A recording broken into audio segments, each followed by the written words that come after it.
tariffs can impact in the very short term. You can just flip a switch and tariffs are on, whereas supply chains take a very long time, especially at scale, to move. And so my original background is engineering. So I always kind of look at things from a pretty tangible perspective. It's easy to kind of sit in New York or sit in Washington and kind of look at everything, numbers on a chart. But when you actually are moving facilities, moving logistics hubs and things like that, that's actually a really time consuming thing. So in the near term, it's likely to be inflationary and disruptive. Longer term, I think the best case scenario is it can kind of signal a priority shift. In that paper, The Economist covers not just the tariff side, but also, ironically, trying to discourage the rest of the world from stashing all their excess value in U.S. financial assets and overvaluing the dollar because of that.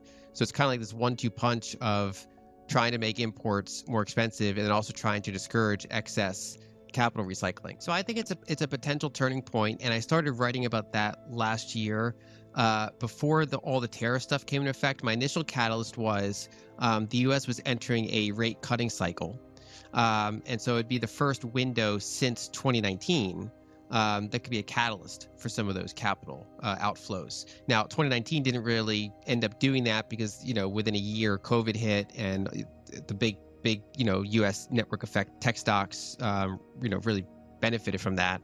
And also the U.S. did more fiscal and kind of came out a little bit more explosively than the rest of the world, while China and other places were still kind of in contraction mode. And so that didn't work out last time. And so my kind of framework is this is the next window for it. Now, a window doesn't mean it's going to happen, but it basically means that it's one of the first higher probability areas in a while. The area of my portfolio that has been more challenging has been expecting a little bit more of a rotation earlier.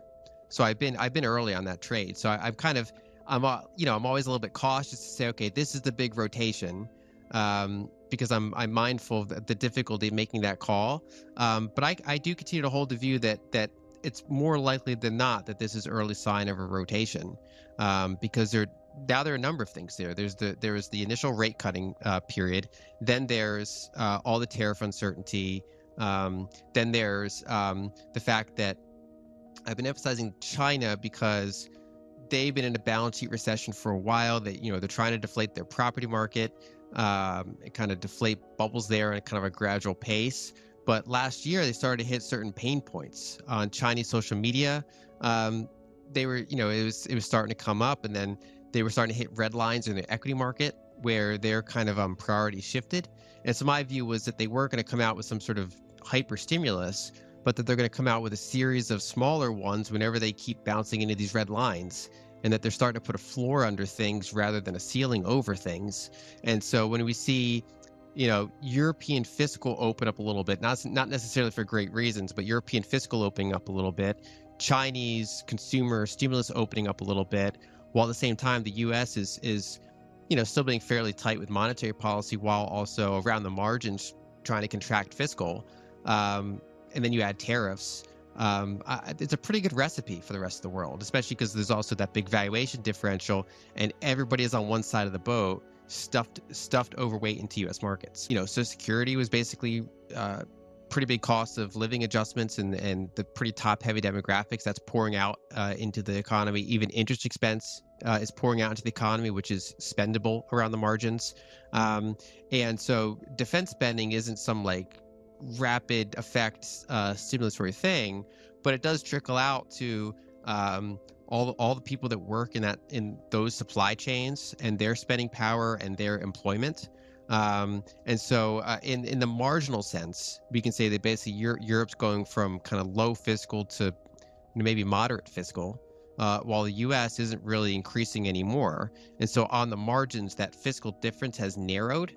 And so I think you do get a similar effect in Europe, just maybe smaller. The issue is that the vast majority of the spending is these really big buckets that are hard to cut. So Social Security, Medicare, interest expense, defense spending, veterans benefits. And if you look at even, for example, back in the Paul Ryan Republican era, so that, the past decade, they were trying to reform Social Security, Medicare, raise retirement age, trim things, potentially privatize some of it. Whereas in kind of the Trump version of the Republican Party, if you look at 2024 GOP platform, Promise 24 is don't cut Social Security or Medicare, and don't raise the retirement age. So the optics are the idea that there's a lot of government waste, a lot of employees, and you can start trimming that. And while you can rack up a lot of these like optical wins or dramas, depending on what side of any given issue you are, it doesn't really eat into the biggest things on the pie chart. Probably the only area that is big enough, discretionary speaking, is defense. But then the issue there is every single congressperson who has some program in their jurisdiction is going to fight tooth and nail to keep it.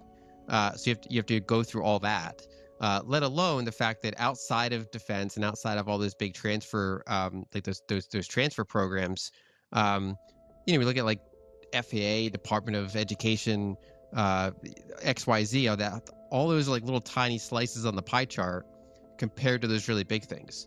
There's that he posted on Truth Social that they would have Bitcoin, Ethereum, and then the three others.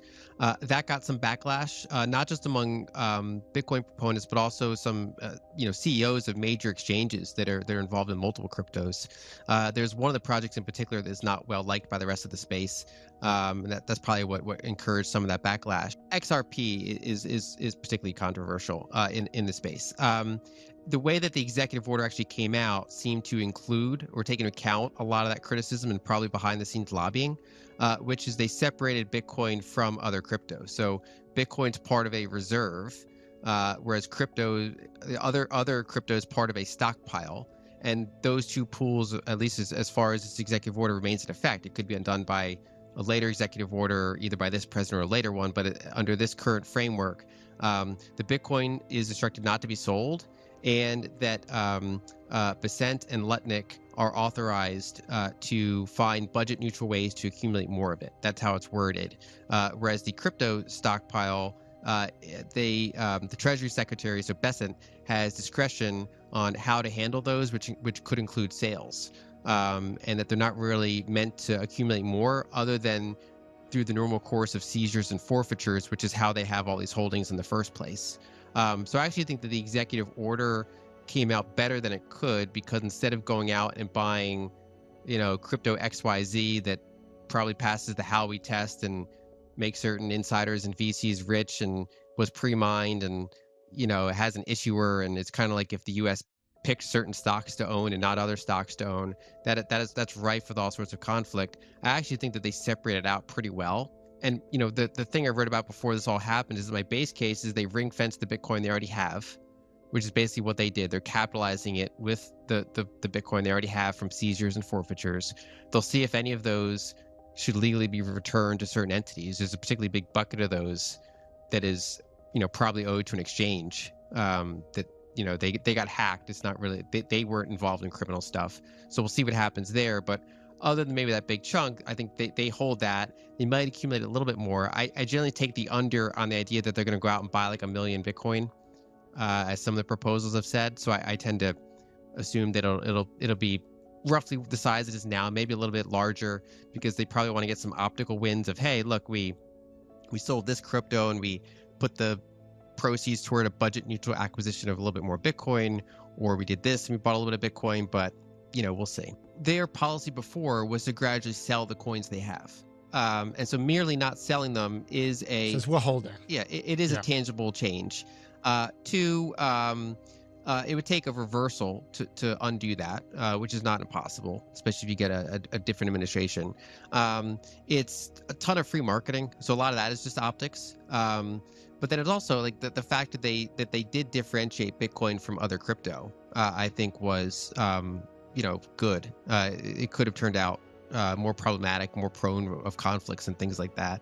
The fact that not selling it is effectively the same as buying it is true, which is why I mentioned that this is not just an optical change. There actually is substance to it, because it involves either not selling or selling potentially hundreds of thousands of coins. And so that's fully true. It just means that the purchases were essentially already made. It doesn't mean that more purchases are coming. But they're still effectively purchases in that sense. And it's also true that it's not like oil, where the U.S. could find itself suddenly deficient in Bitcoin and needs Bitcoin.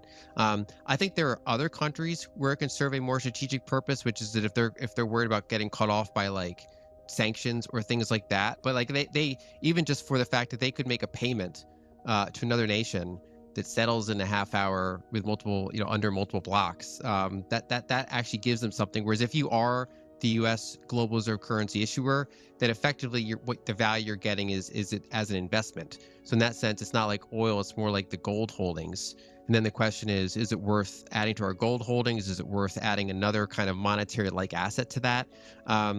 Now, the part that I would see a little bit differently is it's not quite the same as holding 5 stocks the president's like, because Bitcoin doesn't pass the Howey test, so it's effectively a digital commodity. It's an asset without an issuer, and so I do put it more on gold in that case, with the caveat that it's still a fairly small asset, and this does obviously benefit those who hold Bitcoin, or that are bullish on Bitcoin. So it does, potentially help certain constituents, not others. And as you point out, many of them did lobby for it. And so I don't really disagree with that part, other than to clarify that I would see a big difference between them doing it with Bitcoin versus them doing it with like crypto XYZ that literally had VCs, founders, a pre-mine, insiders, things like that. It is somewhat different. But at the end of the day, it is basically just an investment decision. If Bitcoin should over the coming 5-10 years go up 5 or 10x in price, then they have effectively made a good investment decision. Whereas if it stagnates, if it goes down, then it will have been a waste. Now, I think at the scale that they're doing it on, it probably gets disproportionate attention, in the sense that, they're not saying, hey, we want to go out and accumulate trillions of dollars with this. They're basically saying the couple $100 billion we have, which is, a month or two of fiscal deficits and a pretty small fraction of the gold reserve.